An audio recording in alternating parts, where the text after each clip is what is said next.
Well, Clay, I got to ask. I mean, coming in with a little winning streak put together, fighting here in Chicago. I mean, what's the emotion? What's the feeling like right now? We're going for 3 in a row, man. We're going to turn the Madhouse on Madison into a into a circus, man. Come Saturday night, they've heard this place rocking and rolling for Stanley Cup championships, which I've been at, and I tell you what, it's going to be like a championship when I get in there Saturday night on the Fight Pass card.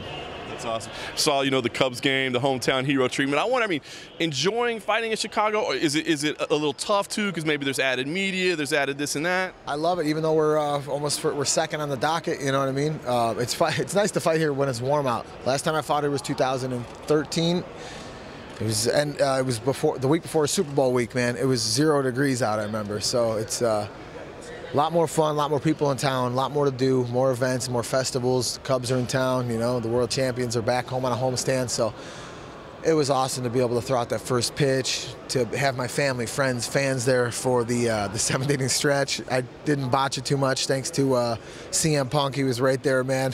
I was leaning on him, man, because I gotta say, man, it's the butterflies, man.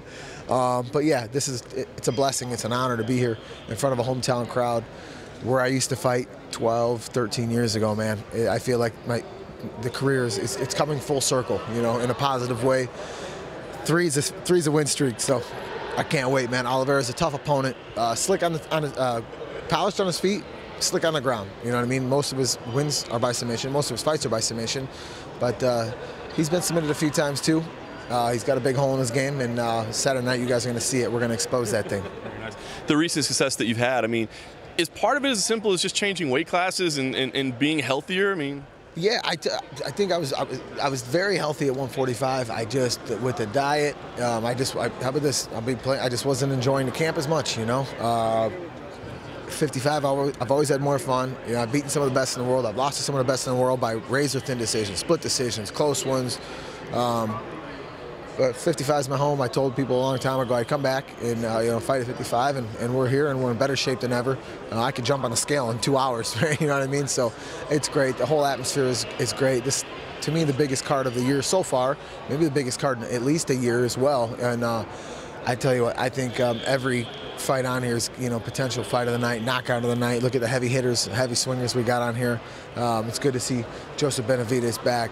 I'm pumped to see a lot of these guys come out here and make a name for themselves and continue to thrive in the sport. You mentioned the matchup with Oliveira, you're comfortable with it, but that wasn't the matchup that you originally had, right? I mean, he's kind of a specialist, right, where Bobby Green wasn't. So, I mean, was that a tough switch up? Because that's not just, the same guy, just in a different body. Right, yeah, very different styles, you know what I mean? Kind of Bobby Yellow, I call him, because he's a coward. He ducked out 3 times against my coach, Danny Castillo, so we weren't the least bit surprised. So, yeah, different styles. He's a taunter, he's a talker, you know what I mean? Very sloppy fighter. And Oliveira is, man, like I said, I want to thank him for taking the fight on short notice, but I'm going to treat him just like Bobby Green, and they're both going down early. Nice. This again, you said it's a special moment, kind of full circle. I mean, you've already done so much in your career. You've had so many fights. I mean, what drives you? What motivates you? What is the reason that you get in the gym every day? Is it special moments like this? Is it still chasing that UFC title? I mean, what pushes you? Yeah, it's a combination of both. I've done just about everything in this sport, from main events to fight of the years to performance bonuses, man. But I've been #1 contender before, but man, I haven't been in that big dance. I haven't been in that title fight yet, and I know I can do it here. Technically, I shouldn't even be in the UFC. You know what I mean? But we find a way to win. We beat some of the best. We're right there, man, and we're coming. We're pecking every day. We're improving every day, every camp in the gym, and I'm having more fun.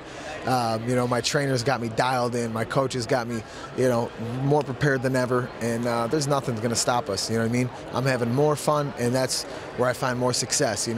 We take people down, we put our hands on them, and people are starting to see the evolution of the caveman. It's going to be incredible, man. Come Saturday night. I was just saying, I mean, this would be a big win for you, but I wonder, because I do think the atmosphere is going to be nuts for you in there. So, do you want to go in there and just dominate somebody, get them out of there quick and show the world, make a statement? Or do you want to go in there and maybe do have one of those classic Clay Guida brawls that bring people to the feet? Man, I tell you what, I want the stadium to be as loud as when the Stanley Cup champs, the Blackhawks, won it. I want it to be like when Jordan used to play in here, because I know when I fought Hatsu Hioki in here, the place was rocking. And that to me was a boring fight, and it was loud. My buddy that works here at the United Center, He said, Clay, this place, I remember it being loud 5 times. He said, obviously, there was a couple for the Bulls Championships, a couple for the Stanley Cup Championships, and then he said, your fight, which was on the undercard, was the loudest, the 5th loudest I've ever heard it, man. So I told him, wait till summertime when I'm on the card. So this place is going to be out of control. It's going to live up to the Madhouse on Madison come Saturday.